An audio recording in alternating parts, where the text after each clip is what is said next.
我啱啱發現咧，阿蘇璨明咧冇多謝個班主任，一問佢點解先？做咩唔多謝班主任？我頭先太緊張啦，真係因為仲未從嗰個興奮同緊張嘅嗰個感覺換過嚟咧，頭先講漏咗，真係好多謝係咯。首先我哋嘅正班主任係吳 Miss 啦，吳 Miss 近排去生 BB， 恭喜啊！恭喜 Miss， 耶！祝你同你嘅 BB 身體健康。然之後都要多謝我哋嘅代班主任死啦！唔知邊個代班主任？我腦忽然震咗代班主任邊個唔知？見咗阿 Sir， 好笑，歐 Sir 對我真係好好啊，就係啊，好包容。然之後兩位老師都辛苦啦，你哋。其實咧，蘇璨明有3個班主任嘅，正班主任啊，吳 Miss 啦，代班主任，代班主任歐 Sir 啦，仲有紅棉班班長喺度。紅棉班主任，我哋真係要講多謝。好啦，咁問個死亡問題啦，3個班主任邊個好啲？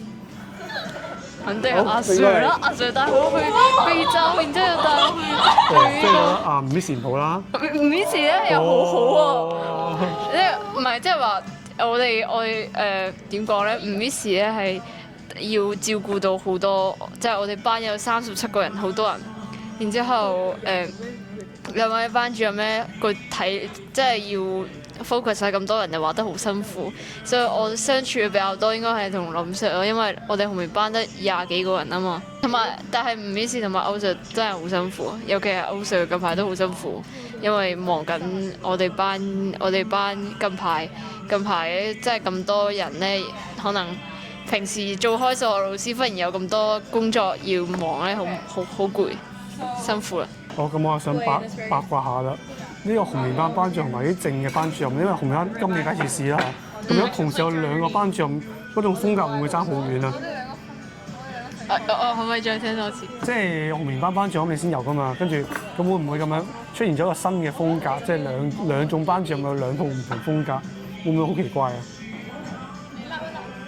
我覺得唔會啊。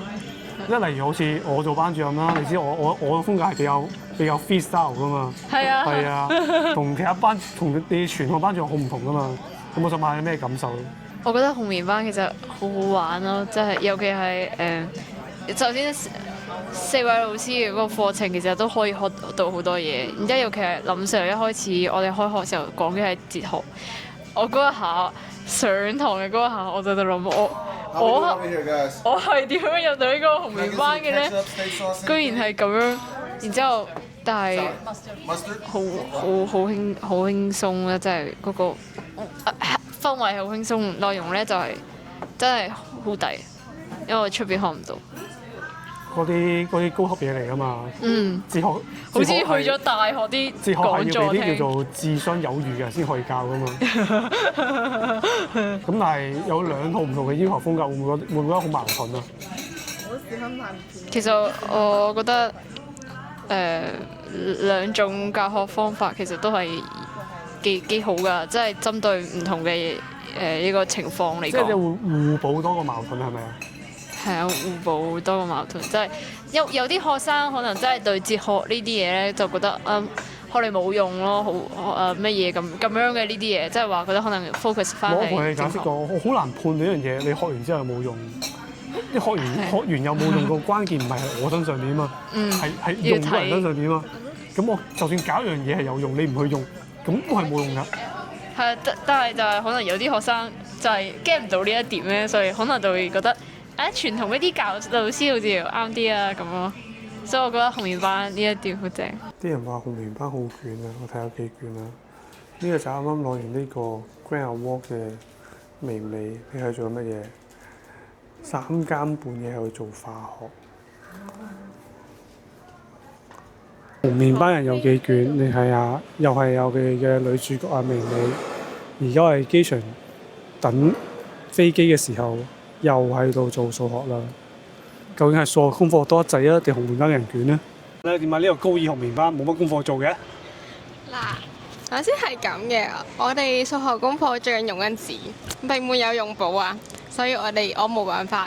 但係咧，我有叫我同學 send 嗰啲每日 send 俾我，雖然講我冇睇，但係我亦都有樹根 Sir 俾我嘅 PPT，我會認真睇㗎樹根 Sir。雖然講我睇咗一半啫，我有喺車度做嘢㗎咯，好唔好？我哋嗰份電腦考試18號交，我有剪緊㗎，我剪咗差唔多收尾嘅，但係啲片未俾到我，所以我剪咗一半，我等會繼續剪㗎啦，